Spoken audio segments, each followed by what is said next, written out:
کیا آپ نہیں چاہیں گے کہ آپ اللہ کی فرما برداری کی طرف آئیں؟ کیا آپ نہیں چاہیں گے کہ اللہ تعالیٰ آپ کو گارنٹی دے؟ اللہ تعالیٰ کی فرما برداری کی طرف آئیے۔ اللہ تعالیٰ اپنے بندوں کی فرما برداری چاہتا ہے، وہ صرف فرما برداری چاہتا ہے۔ وہ چاہتا ہے کہ آپ اپنے صالح ہونے پر فوکس کریں، دنیا کی وقتی اور دھوکے کی زندگی کو بالکل بھی ترجیح نہ دیں۔ اللہ سبحانہ و تعالیٰ چاہتا ہے کہ ہم اپنے ایمان کی فکر کریں۔ ہم جب اپنے ایمان کی فکر کریں گے جب ہی تو ہم صالح عمل کریں گے۔ صالح عمل کیا ہے؟ یہی تو ہے کہ ہم اپنے دین، دنیا اور آخرت کو سنواریں۔ صالح عمل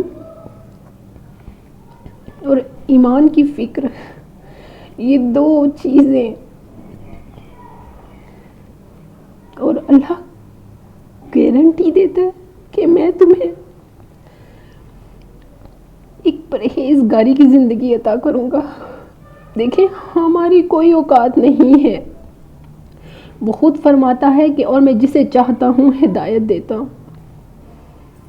تو جب اس نے وعدہ کیا ہے کہ تو فکر کر، میں تجھے دیتا ہوں، تو فکر کیجئے،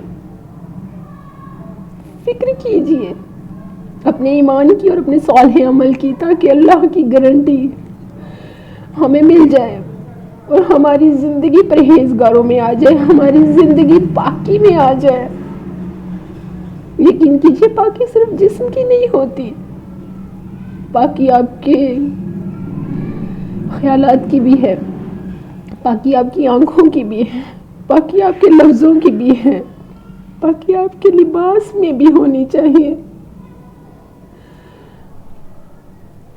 سبھی کو ہدایت نہیں دی جائے گی، سبھی کو پرہیزگاری کی زندگی نہیں دی جائے گی۔ یہ چیزیں صرف انہیں عطا ہوں گی جو اللہ کی فرما برداری کریں گے، اور اللہ کی فرما برداری، صالح عمل اور ایمان کی فکر ہے۔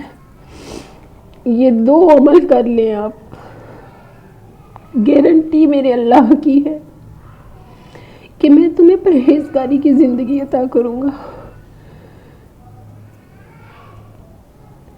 خدا را اپنے دین و دنیا اور آخرت کی فکر کیجئے، اور اگر اللہ تعالیٰ نے آپ کے ساتھ کوئی نیک ساتھی جوڑ دیا ہے جو آپ کے ایمان سے محبت کرے، آپ کے دین، دنیا اور آخرت کی فکر کرے، تو اس کی بہت قدر کیجئے، کیونکہ ایسے لوگ اللہ کی رحمت اور برکت سے کم نہیں ہیں۔ یہ خیر و برکت والے ساتھی ہیں۔ یہ اللہ کی عطا کردہ وہ خیر ہے جس کے ذریعے آپ بہت شارٹ کٹ راستے سے اپنے اللہ کے قریب ہو سکتے ہیں، بہت شارٹ کٹ راستے سے اپنے اللہ سے جڑ سکتے ہیں۔ نیک اور آپ کے ایمان سے محبت کرنے والے ساتھی، بہت ہی شارٹ کٹ اللہ کی طرف جانے کے راستے ہیں، جن کے ذریعے سے، جن کے ساتھ سے، جن کی آپ کے ایمان کی فکر سے آپ اپنے اللہ کے صالح اعمال میں اور اپنے ایمان کی فکر میں مبتلا رہ سکتے ہیں۔ قدر کیجئے اور فکر کیجئے ایسے نیک ساتھی کی۔ مجھے دعاؤں میں یاد رکھیے گا۔ جزاک اللہ خیر، مبارک اللہ فیک۔